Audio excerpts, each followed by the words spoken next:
it's only appropriate that we have this next guest on, because if you're watching this live somewhere around the world, it is being live streamed through theholler.org. Yes.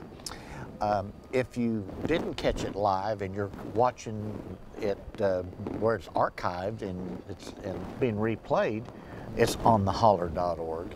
And the founder of theholler.org is Mr. Bruce Parsons. And Bruce is a very talented individual. He's an employee of the University of Pikeville, but he's also got some release time through the Race to the Top grant to further expand what we're doing with the Holler.org as a digital platform. And part of his work too is he's very much into gaming. Yes. And all that. So Bruce, first of all, talk about what the Holler is. So the Holler is a social learning network that we're building specifically for Eastern Kentucky and expanding into Central Appalachia and really focusing on rural education and breaking down some of the sort of pockets and silos for kids who might live in Knott County, Pike County, Letcher County, and don't really see each other or talk to each other on a regular basis. And they can use it as a collaboration point for sort of digital creative products that they might come up with. And it's also for teachers and administrators who want to share all of the sort of innovative things they're doing through the ARI grant and what's happening in their classrooms.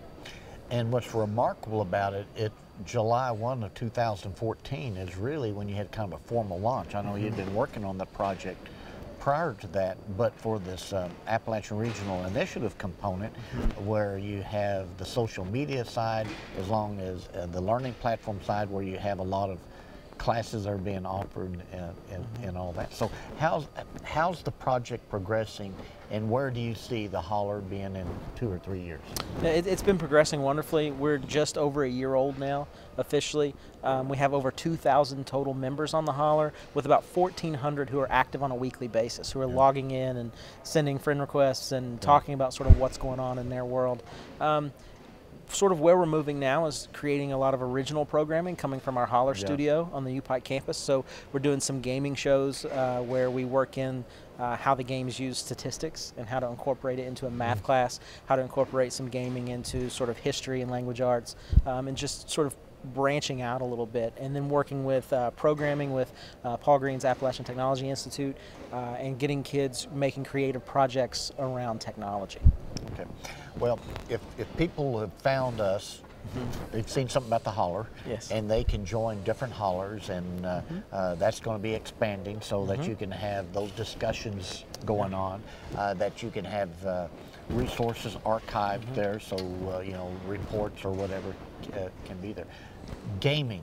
Yes. U-Pike holds some distinction about being only the second institution in the nation that's done something. So talk about what you're doing there. Yeah, so the U-Pike eSports program, we're offering scholarships for League of Legends players across the world to come to U-Pike and study.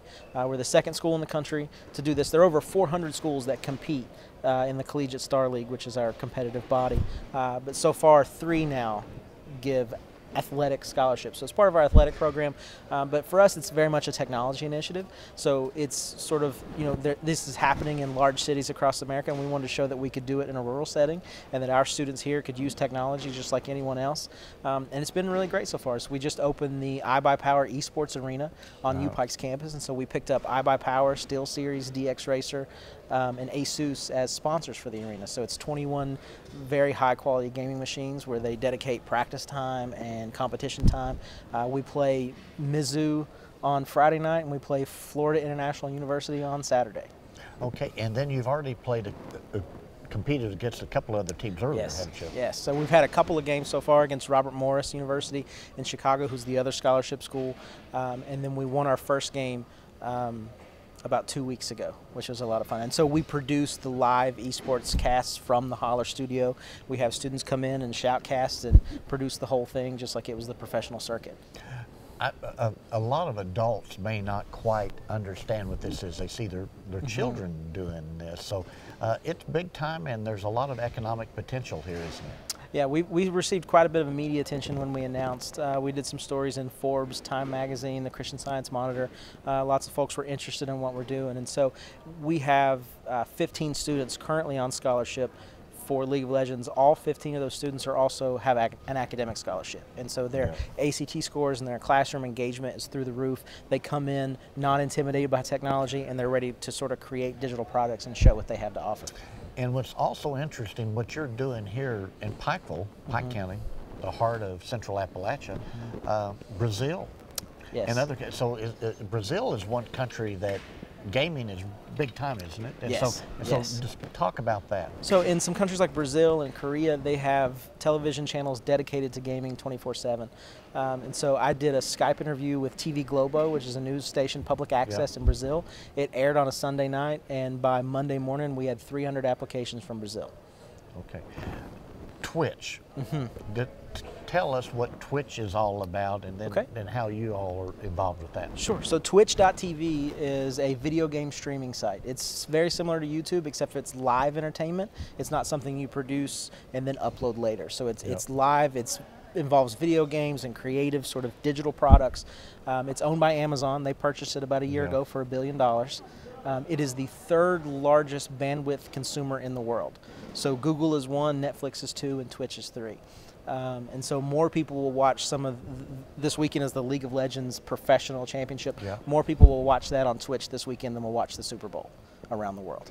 And so it's a great initiative, and Twitch is looking for the future sort of esports entrepreneurs and the gaming entrepreneurs of the world, and they're going to start doing after-school programs and some curriculum, and they want to get involved with the Holler and the Appalachian Renaissance Initiative and involve people in Eastern Kentucky, and we think that's fantastic. So in 5 years, if our region embraced this and stakeholders embraced it and organizations and entrepreneurs, what type of economic impact could be made?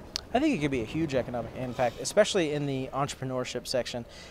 It really answers that question or provides an outlet for young people who are looking to create those jobs. And I know you've talked about that a lot, but it sort of helps foster young people who will stay in the region because they can work in esports and they can work in gaming and work in technology and not have to leave, and do it in a very public and large way with players like Twitch and Google and all those folks. But it really sparks creativity in a digital fashion, and it helps them take those skills they have as a gamer and apply that to sort of what they want to do as a profession. And if we can help steer that, the possibilities with the economy could be very large.